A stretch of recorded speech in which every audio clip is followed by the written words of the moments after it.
What real estate news sources can you trust? Well, the real estate market tends to be a hot topic for people to talk about, especially now in the greater Madison area where we're seeing such high prices and really low inventory. It seems to be the talk of the town.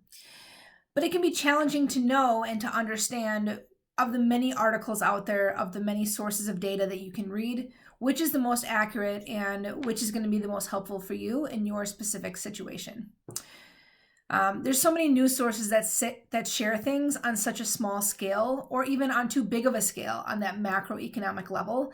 So it just really doesn't make sense to a lot of the local consumers because a lot of what they need to actually worry about is what's going on a lot closer to home. Articles on sites like Zillow or Realtor.com, or really any national news source that is giving you their take of what's going on with the real estate market, they tend to speak in a lot of generalities and macro levels, as I said before. So they say this is what's happening to the real estate market as a whole in the country or on the state level or in Dane County.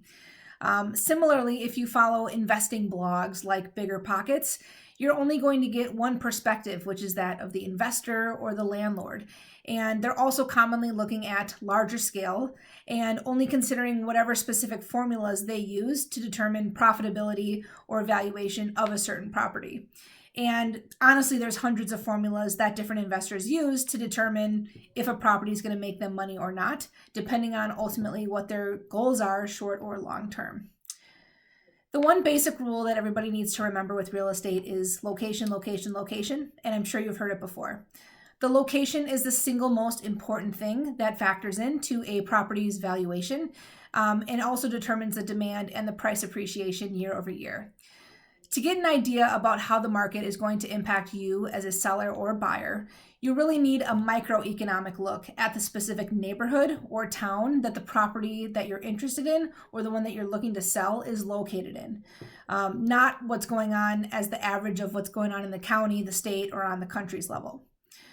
Two identical houses that are a mile apart could sell for a very, very different number.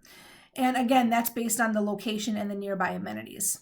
With so many news sources that are out there taking a stab at here's what we think is going on in the market and here's some data that we're sharing, it's more important than ever to talk to an agent who can give you those microeconomic data points and discuss to you the specific implications of one neighborhood versus the next or one township versus another when you're considering on the factors involved in buying or selling.